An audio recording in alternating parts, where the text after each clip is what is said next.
अस्सलाम वालेकुम। मोहतरम जनाब मुफ्ती सादिक मोइनुद्दीन साहब, अबू बकर खालिद साहब, खालिद ज़हूर खालिद साहब, खादर अली खान साहब, अख्तर साहब, मोअज़्ज़िज़ सामीन, क्योंकि बहुत देर हो चुकी है, मैं 2-3 बातों का जिक्र करूंगा कि जब 2004 में सच्चर कमेटी अपॉइंट की गई, क्योंकि भीम सिंह सच्चर के बेटे सच्चर साहब ने रिपोर्ट दी कि सिर्फ 3.6% मुसलमान ग्रेजुएट्स होते हैं, और जब वो प्राइमरी स्कूल के लेवल पे मुसलमानों का एडमिशन होता है तो मुसलमान कौम सेकेंड नंबर पे है जिसमें ख्वाहिश रहती है अपने औलाद को तालीम दिलाने की, 57.7% है, और जो हाईएस्ट है जेम्स है 57.9% है। हमारे बच्चों को तालीम दिलाने के वास्ते जो प्राइमरी लेवल पे है हमारा सेकेंड हाईएस्ट नंबर है, और जब ग्रेजुएशन लेवल पे आता है तो हम सबसे लोएस्ट हो जाते हैं। क्या वजह है इसकी? हमारे पास ख्वाहिश है तालीम की मगर असबाब नहीं है, इसीलिए हम पीछे हो जा रहे हैं। जब 10th क्लास में आते हैं हमारे बच्चे तो सिर्फ 10% बच्चे, 10.9% बच्चे बचते हैं 10th पास होके, उससे पहले पूरे ड्रॉप आउट हो जाते हैं। 57 से 10 हो जाता है तो 47% ड्रॉप आउट है हमारा रेशियो, फर्स्ट से लेके 10 तक। ये हिंदुस्तान में हाईएस्ट है सब।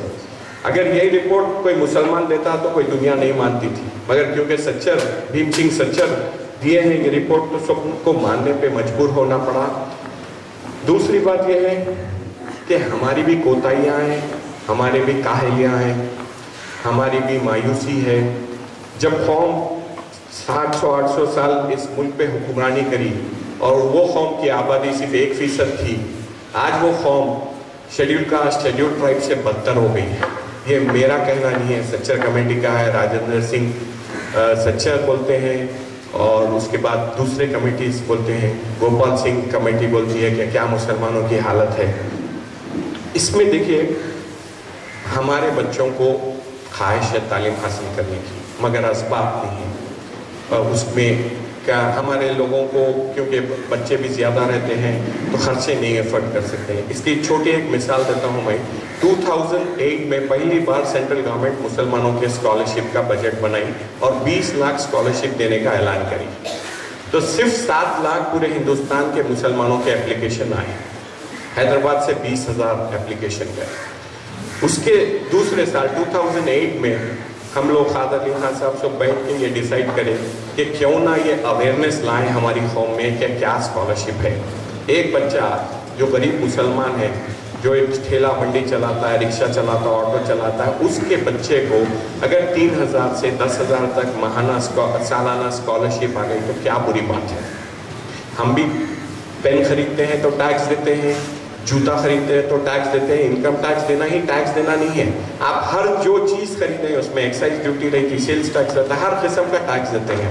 तो क्या हमारे बच्चों को ये हक नहीं है कि स्कॉलरशिप लें? क्यों हमारे पास सिर्फ 7 लाख स्कॉलरशिप के फॉर्म आए थे? 2008 में 20 लाख सेम स्कॉलरशिप थी, उस वक्त 27 लाख स्कॉलरशिप के फॉर्म्स आए, और जबकि यूपी का कोटा था 3.5 लाख और आंध्र प्रदेश का कोटा था 84,000। हमारे पास से 4 लाख स्कॉलरशिप पे फॉर्म गए, 3 लाख कोटा है यूपी का, हमारे से 6 गुना ज़्यादा मुसलमान यूपी में बसते हैं, रहते हैं, उनके पास से 75,000 फॉर्म्स हैं खाली। ये क्या है? अवेयरनेस। अवेयरनेस जब होता है, आप इमेजिन करिए एक ऑटो ड्राइवर है, रिक्शा ड्राइवर है, पान के दुकान वाले हैं, अगर उसके 4 बच्चे हैं, चारों बच्चों को 4-4 हज़ार रुपये स्कॉलरशिप आ गई, उसके वास्ते 16,000 रुपये बहुत बड़ी बात है, बहुत बड़ी बात है। हम इसको महसूस नहीं कर रहे। हमारी काहली ये है कि हम कहाँ जाके बैंक में अकाउंट ओपन करें, कहाँ फॉर्म भरें, और हम पास फ़िरका परस्त अनासिर भी मुसलमानों के चप्पला घसाने की कोशिश करते हैं, बैंक में अकाउंट खोलने की कोशिश आसानी से खोलने नहीं देते। हैदराबाद जैसे शहर में बैंकों में मुसलमान खवातीन को बैंक के बाहर दरवाजे के अंदर नहीं आने दिया गया, बाहर रखा गया, ताकि उन लोग को अकाउंट ही खोलने का मौका न दो। अकाउंट जब खोलेंगे तो 15-15, 20-20 हज़ार। आज अल्लाह के फजल से जो स्कॉलरशिप की मुहिम शुरू हुई, आज पूरे हिंदुस्तान में 56 लाख मुसलमान के बच्चों को स्कॉलरशिप मिल रही। अगर 3,000 भी पर हेड मिली तो 56 लाख से आप हिसाब कर लीजिए, तब मैं समझता हूँ 650-700 करोड़ रुपए मिलती है। 2 साल पहले 3 साल पहले 50 करोड़ नहीं मिली थी स्कॉलरशिप, 10 गुना बढ़ गई है। इस साल जो आने वाला बजट है उसमें उसको 10 गुना बढ़ा दिया जाएगा, क्योंकि आपकी अहमियत नहीं है, आपके वोट की अहमियत है। क्योंकि मुसलमान एक ऐसी कौम है जिसको अपनी अहमियत नहीं मालूम है।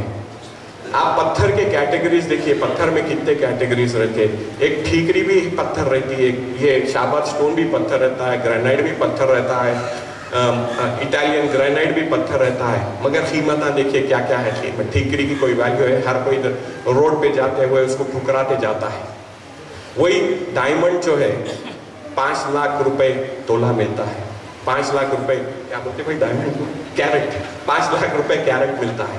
हम हीरे 5 लाख रहता है। वही मुसलमान को खास तौर पे ये सोच लेना चाहिए कि जो इस मुल्क पे 800-900 साल हुक्मरानी करा वो ठीकरी नहीं है, बल्कि इस मुल्क का हकदार है और वो हीरा है। अगर जब आप अपनी वैल्यू हीरे की लगाएंगे तो आगे वाला बात करेगा, जब आप अपनी वैल्यू ठीकरी की लगाएंगे तो कौन बात करेगा आपसे। सिर्फ 5 साल में आपकी को ये दी जाती है कि वोटों के वास्ते कुछ परसेंटेज दे देंगे आपको, ये करेंगे वो करेंगे। एक छोटा एग्जाम्पल देता हूँ, 19 करोड़ मुसलमान हैं हिंदुस्तान में और हमारा बजट है 2,600 करोड़ पूरे हिंदुस्तान का। ये लगत 5 ईयर प्लान की बात कर रहा हूँ मैं। 19 करोड़ मुसलमान हैं, 2,600 करोड़ बजट है। ये जब बजट पे नजर डालें कि पहले 4 साल, अभी ये 50 दिसंबर में अप्रैल मार्च में खत्म होगा, पहले 4 साल में कितना खर्च किया गया बजट 2,600 करोड़ में, तो सिर्फ 700 करोड़ खर्च किया गया। 700 करोड़ में एक मुर्शिदाबाद डिस्ट्रिक्ट है बंगाल की, उसका जिक्र करूंगा मैं।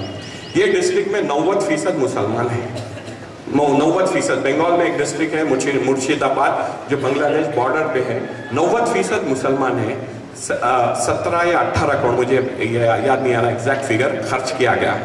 जब उसकी जांच की गई है 17-18 करोड़ कहाँ खर्च किया गया, जो 10% नॉन मुस्लिम एरिया है जहाँ पे हिंदू या दूसरे बसते हैं, वो एरियाज में उनके गांव में लेके जाके खर्च किया गया। किसके नाम पे?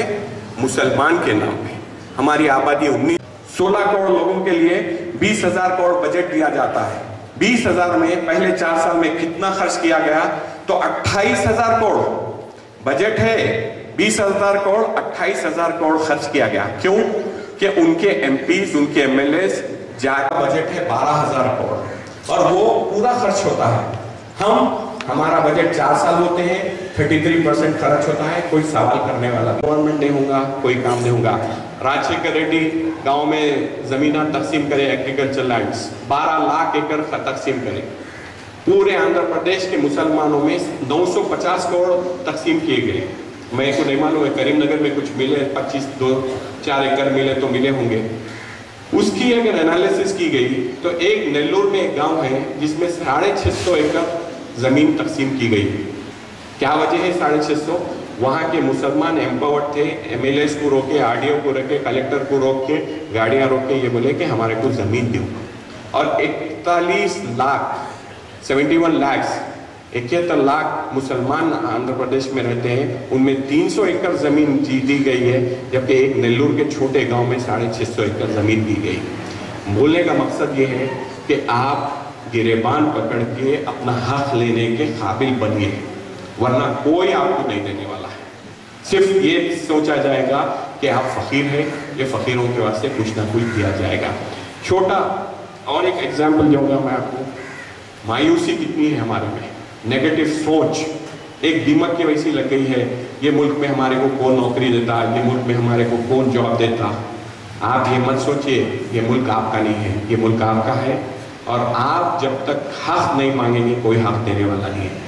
जब 2002 में गुजरात का फसाद हुआ तो एक वहाँ पे हिंदू कलेक्टर जो आंध्र प्रदेश के ताल्लुक रखता था, कोई राव नाम भूल रहा हूँ मैं उसका, हम लोग उससे इसी गुजरात में अहमदाबाद में बैठ के बात कर रहे थे क्या रीज़न है ऐसा मुसलमानों को इतना मारा जा रहा है, कर रहा है। तो उसका ये कहना था कि खान साहब, एक पुलिसमैन में अगर 100 में से 1% भी मुसलमान पुलिस वाला रहा तो कोई दूसरे लोगों को हिम्मत नहीं होती फायरिंग करने की। आप लोग जो चीखते हैं नारे तकबीर, वो चीखते हैं बोल रहा था नारे तकबीर ये वो, तो हम डर जाते हैं। हम 100 जने चीखे तो हम 1000 दिखते हैं और हम ट्रिगर हैप्पी रहते हैं। ट्रिगर हैप्पी मतलब सिर्फ बंदूक के वो दबाते हैं, फायर करते हैं, ट्रिगर हैप्पी रहते हैं। हम जब आगे शुरू करें पुलिस ट्रेनिंग हैदराबाद में 2003 में, सब लोग हंसना शुरू करेंगे, मुसलमान को कौन जॉब देगा, कौन देगा मुसलमान को जॉब। क्योंकि इतनी 60 साल में हमारे को खुंदल दिया गया है, रोन दिया गया है, शेड्यूल कास्ट शेड्यूल ट्राइब से बदतर बना दिया गया। तो उसमें सबसे पहले जो आपका दिमागी तौर जो कॉन्फिडेंस आप लूज कर देते हैं, जो कौम हुक्मरानी करी थी आज शेड्यूल कास्ट शेड्यूल ट्राइब से बदतर हो गई, वो लोग कौम को उठ के पलटने में टाइम लग जाता है। वैसा ही हमारी कौम का हाल है। हम जब पुलिस की ट्रेनिंग करें तो जाहिर साहब का नहीं, हर कोई आता था, शिकायत करता था क्यों पैसा बर्बाद कर रहे हैं। कोई लाखों करोड़ों रुपए नहीं बर्बाद हो रहे थे, सिर्फ 22,000 खर्चा हो रहा था एक ट्रेनिंग कैंप का। हम दूध देते थे, मोटिवेशन करते थे। कादर अली खान साहब है 10 बार जाके मिले होंगे, ताजुद्दीन साहब है 10 बार जाके कांस्टेबल बच्चों से बात करे होंगे। बहुत सारे लोग अमेरिका इंग्लैंड से आते हैं तो उन लोगों से ये कहा जाता है कि आप हमारे पास चाय मत पियो, खाना मत खाओ, आप जाके गरीब बच्चों में बैठ के बात करो। जब एक स्टैटिस्टिक्स दूंगा कि कैसा हो सकता है चेंज, हमारे मुसलमान के जहन में ये है, दिमाग में ये है, छाई भी है कि हमारे नौकरी कौन देगा। 84 स्टूडेंट्स थे आर्म रिजर्व में। आर्म रिजर्व में कोई प्रैक्टिकल रिटन एग्जामिनेशन रहता है, सिर्फ प्रैक्टिकल रहती, 5 किलोमीटर भागो, 800 मीटर भागो, 100 kilometre high jump long jump. 84 seats थे, 50% reserve for schedule caste schedule tribe. 84 का 50% 42 माइनस हो गए, बचे कितने 44। अब हम किस में कॉम्पीट करना, सिर्फ ओपन कैटेगरी में कॉम्पीट करना। जब देखा गया फिर आर्म रिजर्व छोड़ के सिविल कांस्टेबल्स का था हैदराबाद पुलिस में। सिविल कांस्टेबल्स में 42 में से कितने मुसलमान हमारे सेलेक्ट हुए होंगे, आप कुछ गेस करिए। आप लोग 10 बोल रहे हैं, 4, ठीक है। जब रिजल्ट आता है तो 42 में से 36 बच्चे हमारे सेलेक्ट होते हैं, 90%। और जब ये आम रिजर्व में है जिसमें कोई रिटन एग्जामिनेशन नहीं रहता, उसके बाद जो खाली सिविल पुलिस कांस्टेबल्स है वहाँ 96 में से 37 बच्चे हैं। अगर ओवरऑल परसेंट निकाले तो एक जगह 40% आ रहा है, एक जगह 90%। तो इसमें बोलिए आप हमारा दुश्मन कौन है? दुश्मन है हमारी सोच, हमारी मायूसी। हमारी मायूसी ने हमें इस हाल पे पहुंचा दिया। हम अगर ये उठ बैठ के ये सोचेंगे कि हमारा पास्ट क्या था और हमारे औलाद का पास्ट क्या देना चाह रहे हैं, तो हमें महसूस होगा ये गल्फ वल्फ के जो रास्ते खुले हैं ये टेम्परेरी रास्ते हैं। ये तो अल्लाह का फजल है कि तेलंगाना के और हैदराबाद के मुसलमानों के वास्ते गल्फ के रास्ते। गल्फ अमेरिका नहीं है, गल्फ यूरोप नहीं है, गल्फ नहीं है। वहाँ अमेरिका गया तो सिटीजनशिप देते, गल्फ में 20 साल आपसे काम कराते, उसके बाद कान पकड़ के वापस भेज देते। जब वो वापस आता है तो यहाँ कुछ काम करने के काबिल नहीं रहता, क्योंकि यहाँ के माहौल अलग है, वहाँ का माहौल अलग है। तो ये जो मुसलमानों में मायूसी है, मैं समझता हूँ वो ख़त्म करना चाहिए। बाज़ लोग पैसे की वजह से, अपॉर्चुनिटीज़ नहीं मिलने की वजह से, एफर्ट नहीं करने की वजह से 10th फेल हो जाते हैं। हाईएस्ट जो 10th फेल होते हैं मुसलमान के बच्चे होते हैं। क्या रीज़न है इसका? हम उसके वास्ते एक छोटी कोशिश करें। 2002 में उर्दू स्कूल्स का रिजल्ट था, हैदराबाद शहर का 22 स्कूल्स का रिजल्ट 0 था। एक क्वेश्चन बैंक लेके आया हूँ मैं, शायद है यहाँ पे। तो उस साल से हम लोग क्वेश्चन बैंक शुरू करें। रीज़न क्या था कि हम लोग कोचिंग शुरू करे थे इस्लाम एरियाज में। मुसलमान लड़कियाँ जब जाके कोचिंग करके वापस घर आ रही थी तो हमारे बच्चे, कोई दूसरी कौम के बच्चे नहीं, पत्थरे मार रहे, छेड़म छाड़ी कर रहे।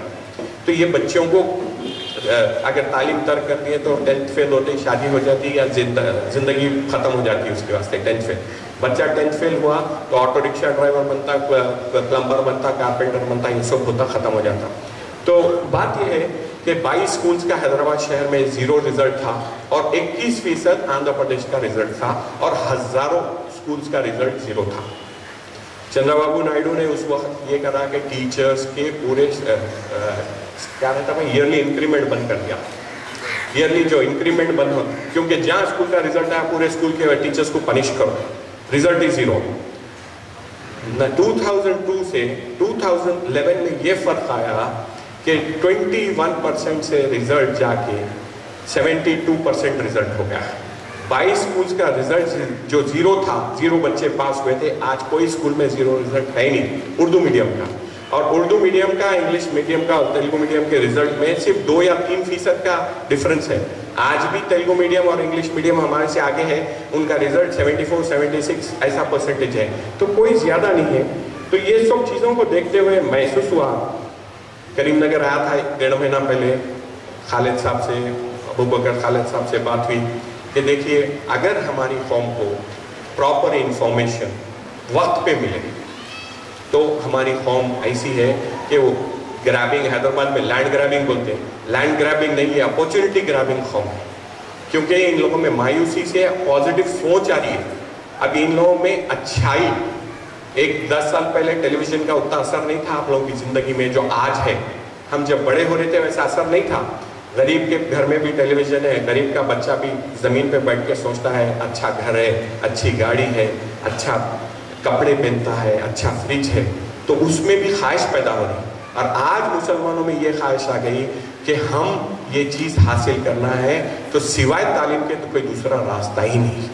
मुसलमान ये पूरे हिंदुस्तान का हर वक्त फसाद होता है, अल-कायदा बोलते हैं, तालिबान बोलते हैं, ये बोलते हैं, बोलते हैं। में से फ़ोन करके पूछा जाता खासतौर पे हिंदू दोस्तों से कि क्या तुम्हारी राय है, बोला ना मुसलमान अल-कायदा करने जाने वाला, LET में जाने वाला, ना तालिबान, उसको हक होना है हिंदुस्तान में। अगर हक आप बराबर दिए तो कोई चीज़ नहीं करेगा, अगर हक नहीं दिए तो फिर उसको मजबूर होकर सोचना पड़ता है। तो आज हैदराबाद में अभी आते आते खादर अली खान साहब ने बोला कि IT इंडस्ट्री नहीं रहती तो अपन मुसलमान कहाँ रहते थे। आज 17,000 मुसलमान लड़के लड़कियां BPO में काम कर रहे हैं, जिसकी ऑर्डिनरी तनख्वाह 12,000 से लेके 2 लाख महाना है। 12,000 से 2 लाख, ठीक है। ये प्राइवेट सेक्टर्स में जॉब्स हैं। आप देख रहे हैं यहाँ भी मॉल कल्चर नहीं है, 1-2-4 साल में यहाँ भी मॉल कल्चर आ जाएगा। हमारे ठेले बंडी पंचर वंचर सब जीरो हो जाने वाले हैं। उन लोग क्या करेंगे जो ठेले बंडियों पे तरकारी बेच रहे हैं, पंचर जोड़ने वाले हैं, ये सब चीज़ एम्प्लॉयमेंट खत्म होने वाला। और उसमें सब में ज़्यादा हिट होने वाला मुसलमान रहेगा, क्योंकि आज वो का पूरा काम करने का एम्प्लॉयमेंट है पूरे मुसलमानों के पास है। बोलने की बात यह है कि 5 लाख BPO के बाद जो नेक्स्ट जॉब अपॉर्चुनिटीज आ रही है, टेलर, प्लम्बर, मेसन, कारपेंटर, इसकी जो ज़रूरत अमेरिका में 50 साल पहले डॉक्टर इंजीनियर्स की थी, 20 साल 10 साल पहले तक, आज ज़रूरत आने वाली है। टेलर है, मैसन है, मैकेनिक है, छोटे छोटे जॉब्स। अगर हम ये बच्चों को ऐसी ट्रेनिंग दें, उसके साथ साथ इंग्लिश सिखाए या फ्रेंच सिखाए, जर्मन सिखाए, तो यूरोप में ये जाके टेलर, जिसको आप नाकारा समझते हैं, जिसको आप अपने बॉडी का पार्ट भी नहीं समझते, या ड्राइवर है, ये लोगों के वास्ते हज़ारों $20 पर आवर के ऐसे अपॉर्चुनिटीज आने वाले हैं। 20-20, 30-30 डॉलर। आप जाइए, आज अमेरिका में नर्स का ज़्यादा सैलरी है, डॉक्टर से ज़्यादा है। क्यों है? आज नर्स अमेरिका जाना चाह रही तो 1 मिनट में वीज़ा मिलता, डॉक्टर अमेरिका जाना चाह रहा तो 1 मिनट में वीज़ा नहीं मिलता। तो ये जो अपॉर्चुनिटीज़ आ रहे हैं, करीमनगर का एक ट्रायल है समझिए। इंशाल्लाह खालिद साहब, अबू बकर साहब, ये सब और आप लोग का ताउन रहा इसके साथ, तो मैं समझता हूँ ये सब चीज़ों का इंफॉर्मेशन छोटे छोटे देहात, छोटे छोटे गांव में पहुँचेंगी तो हमारी कौम में मायूसी जाके एक पॉजिटिव एटीट्यूड आएगा, पॉजिटिव एटीट्यूड आएगा, तो मैं नहीं समझता हूँ कि हमारी कौम को कोई रोक सकता है। 10 साल के बाद देखिए सब हमारे जूते पैरा चाटते फिरेंगे। क्यों? हमारे वोट की अहमियत है और हमारे काम की है। आप काबिल बनो, लो आगे वाला आपका दुश्मन भी इज्जत करता। आप ईमानदार बनो, दुश्मन भी इज्जत करता। आप झूठे रहेंगे, आप हर वक्त झूठ बोलते रहेंगे, धोखा देंगे, तो कौन इज्जत करता आपकी? कोई नहीं करता। आज ज़माना ऐसा है कि किसी के पास इतना टाइम नहीं है कि आपको सेकेंड टाइम अपॉर्चुनिटी देने के वास्ते। एक बार देते हैं, उसमें आप फेल हुए, ख़त्म। अब होता क्या है, बाज़ मुसलमान झूठ बोलना, जैसा खालिद साहब ने कहा कि हम पेशा बन गया। मुफ्ती साहब बैठे, माजरत के साथ कहूँगा, एक मुसलमान जो मोमिन है वो कभी ज़िंदगी में झूठ नहीं बोलता। अगर झूठ बोला तो वो मुसलमान नहीं है। झूठ बोलेगा तो उन्हें क्या सूदखोर बन सकता, झूठ बोला तो उन्हें लैंड ग्रैबर बन सकता, झूठ बोला तो उन्हें अय्याश बन सकता, कुछ नहीं कर सकता। झूठ आप बोलना छोड़ दो, ये सब बीमारियां पूरे चले आते हैं। और आज जो मुसलमान सब में ज़्यादा सफ़र हो रहे हैं ये कि उनका कॉन्फिडेंस दूसरी कौम का उनके ऊपर नहीं है। क्यों नहीं है? एक तो नेगेटिव मीडिया है, दूसरे ये है कि हमारी भी कुछ चालन ऐसी है जिसको दूसरों से नाराज़गी हो जाती है हमारे कामों से। यहाँ पर खालिद साहब ने सही कहा, देखिए 1,60,000 राजीव किरणुलू के जॉब्स आ रहे हैं, ये प्राइवेट जॉब्स हैं। अभी उसका टाइम है, अभी 1 महीना भर है, उसमें ट्रेनिंग्स दी जा रही है गवर्नमेंट की तरफ से और वो प्राइवेट प्लेसमेंट कर रहे हैं। पुलिस में 27,000 जॉब्स आ रहे हैं, सिर्फ कॉन्स्टेबल्स के 27,000। क्यों पुलिस में जॉब्स की ज़रूरत है हमारे को, या गवर्नमेंट जॉब्स की ज़रूरत है? आप जाएंगे 10 साल 20 साल गल्फ में काम करके आएंगे, वापस आए तो आप बेसलेस हो जाते हैं, ग्राउंडलेस हो जाते हैं। जब ज्ञान जाम करेंगे तो पेंशन मिलेगा, आपके बच्चों की ज़िंदगी अच्छी होगी और ये हमारा हक़ है। जब तक मुसलमान पुलिस के जॉब्स, गवर्नमेंट के जॉब्स नहीं लेगा, मैं समझता हूँ वो कामयाबी नहीं हो सकता।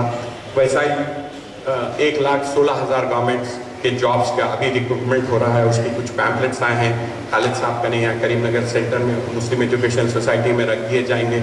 आप लेके जाके हर गांव में हेल्प करिए, क्योंकि इंटरनेट के ज़रिए उसको फिलअप करना रहता फॉर्म, फिर उसके बाद मैन्युअली भेजना पड़ता। छोटे मोटे गलतियों की वजह से एक डेट ऑफ बर्थ नहीं डाले तो आपका फॉर्म आप समझते एक्सेप्ट हो गया, वो रिजेक्ट हो जाता, क्योंकि वहाँ पे भी लोग बैठे हुए हैं जो आपके खिलाफ काम करना है। आपकी छोटी छोटी गलती को पकड़ के उसको आपकी ज़िंदगी को ख़त्म करना चाहते हैं लोग। दूसरों की तो बात और है, हमारे खुद कौम में ऐसे लोग हैं जो आप अच्छे पोजीशन पे आ जाइए, अच्छे बड़े ऑफिसर्स बन जाइए, उनके सामने अगर ऑफिस में जाके सलाम अलैकुम बोले तो वालेकुम सलाम बोल के जवाब देने शर्माते हैं लोग। और वैसी लोगों को इस जमहूरियत में प्रमोशन दिया जाता है, सर पे बिठाया जाता है, उसके वास्ते अच्छे से अच्छा पोस्ट दिया जाता है।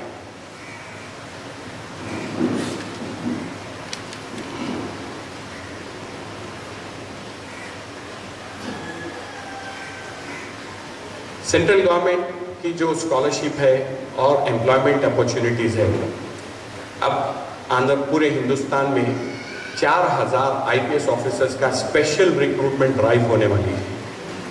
4% रिजर्वेशन भी दिया, 4,000 इंटू 4% बोले तो 160 बच्चे तो हमारे बच्चे IPS बन सकते हैं। एनी टाइम अनाउंसमेंट आने वाला है। मिलिट्री में अगर 1 लाख वैकेंसीज है तो 70,000 फिलअप हो रहे हैं, 30,000 कैरी फॉरवर्ड हो रहे हैं हर साल। आज हमारे बच्चों को ट्रेनिंग देंगे मिलिट्री में, इंशाल्लाह पुलिस में जाएंगे, पुलिस के बाद मिलिट्री में जाएंगे, इंशाल्लाह फिर एक 20-30-40 साल के बाद फिर अब अगर हम हुक्मरान बन सकते हैं तो ये हमारे बच्चे पूरे टॉप पोजीशन पे रहेंगे। आज प्लानिंग करेंगे तो 30-40 साल के बाद ये बच्चे अच्छे पोजीशन पे आके कौम की सपोर्ट कर सकते हैं। वैसा ही ग्रेजुएट जो इंजीनियर्स है, MES बोल के मिलिट्री इंजीनियरिंग सर्विसेज है, उसमें एक बच्चे को 90 हज़ार माहाना तनख्वाह है, चाहे लड़का रहो लड़की रहो। ऐसे अपॉर्चुनिटीज़ आ रही और हम चाहे वो हैदराबाद का मुसलमान हो या करीमनगर का मुसलमान हो, बिरयानी हलीम खाने में ज़िंदगी गुजार रहे हैं और वही शौक़ हमारे बच्चों को भी दे रहे हैं। बहुत बड़ी चीज़, बहुत अच्छा। आप झाँक के देखिए कि 1400 साल पहले सहाबा क्या ज़िंदगियाँ गुजारे थे, कैसे क्या खाने खाते थे, आज हम क्या खाने खा रहे हैं। रसूमात है शादियों पे, डाउरी सिस्टम जो हमारे पास सब हराम है वो हलाल हो जा रहा है। ये सब चीज़ों में आके हम बदनाम हो जा रहे हैं और उसका असर ये हो रहा है कि हमारी कौम गुर्बत में और डूबती जा रही है। जब तक तालीम नहीं हासिल करेंगे, तालीम हासिल करेंगे तो एम्पावर होंगे तो आप अपनी खुद की सोच से सोचेंगे ये क्या सही है या क्या गलत।